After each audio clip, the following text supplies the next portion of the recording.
Iya, betul sekali. Dan penampilan yang tidak kalah spektakuler selanjutnya adalah penampilan dari SLB Negeri Boyolali, Ananda Wahyu Eko Marsono.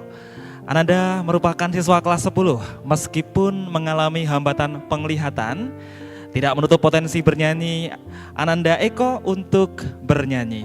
Di momen yang spesial ini, Eko akan menampilkan lagu Kusuma Wijaya. Terus saja, mari kita sambut dengan tepuk tangan yang meriah. Eko Wahyu Marsono.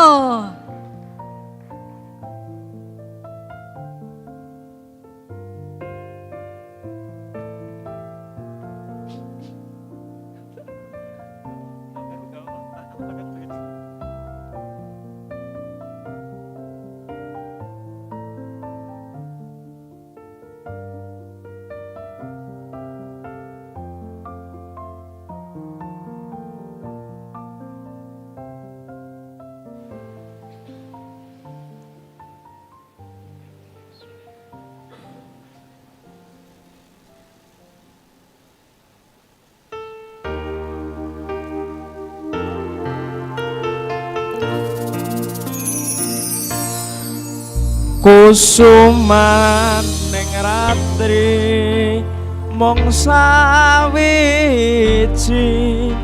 kinanthi memetri sajroning ati kang suci lintang-lintang panjerana antariksa amimbuhi ayu sang rina kusuma wijaya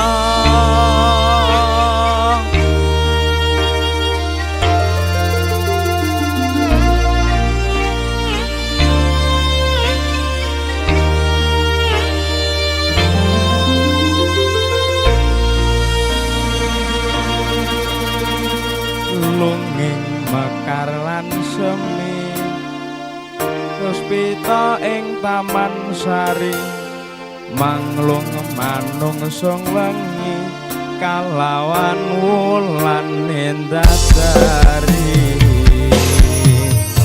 ngambarum sasmita sang kumbang wewayang krangsang pucuk sarining kembang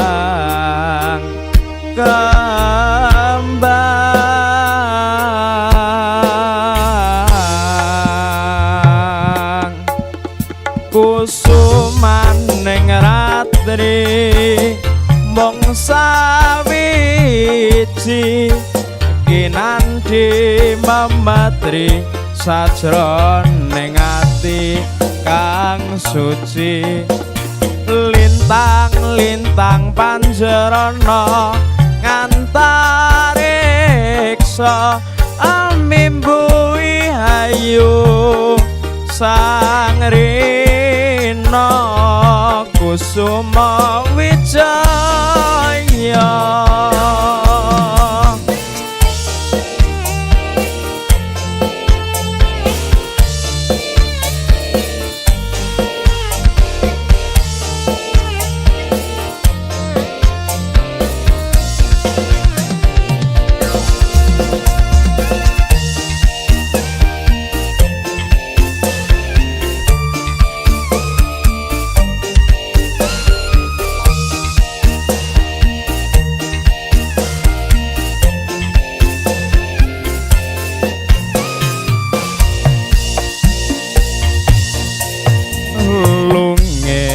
mekar lan semi puspita ing taman sari manglung manungsung wengi kalawan wulan endadari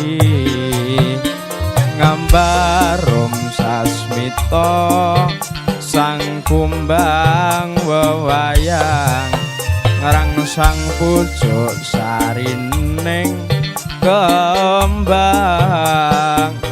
kembang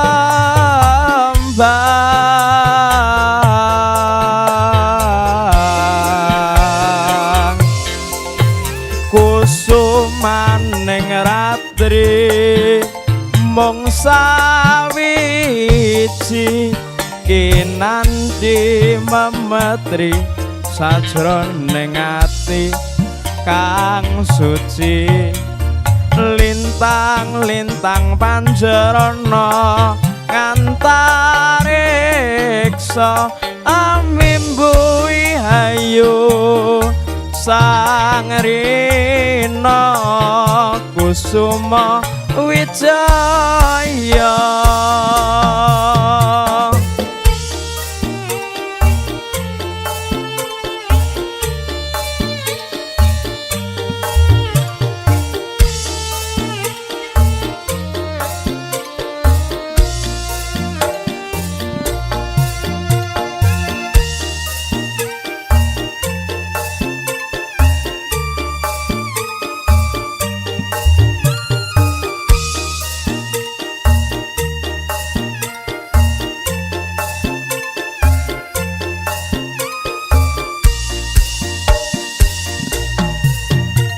lunging mekar lan semi puspita ing taman sari manglung manungsung wengi kalawan mulan nindadari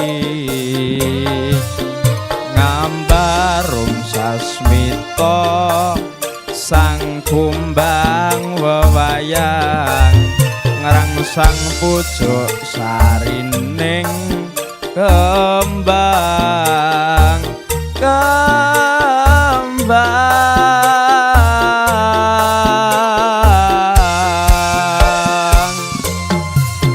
kusumaning ratri mung sawiji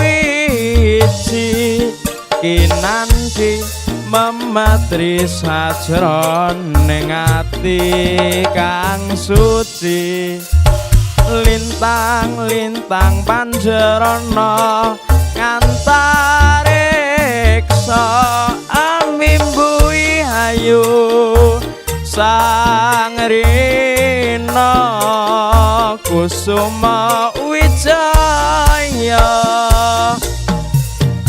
kusumaning ratri mung sawiji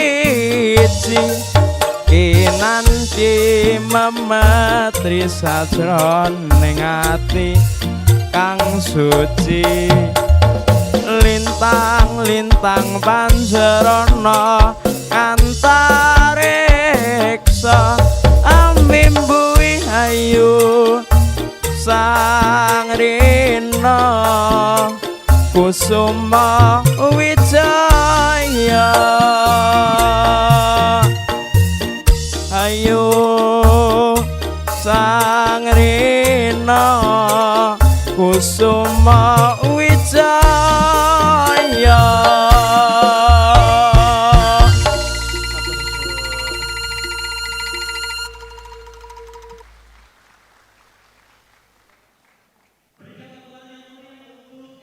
Wahyu Marsono. Luar biasa sekali ya, sangat memukau dan terharu. Kalau saya sih yes. Kalau saya sih auto golden ticket kali ya. Wow, iya, betul sekali, cocok ya. Indah sekali ya hari ini ya. Penuh dengan talenta dan bakat-bakat luar biasa dari siswa-siswa di wilayah pendidikan 5 tentunya. Boleh kita berikan tepuk tangan sekali lagi untuk seluruh penampil pada hari ini.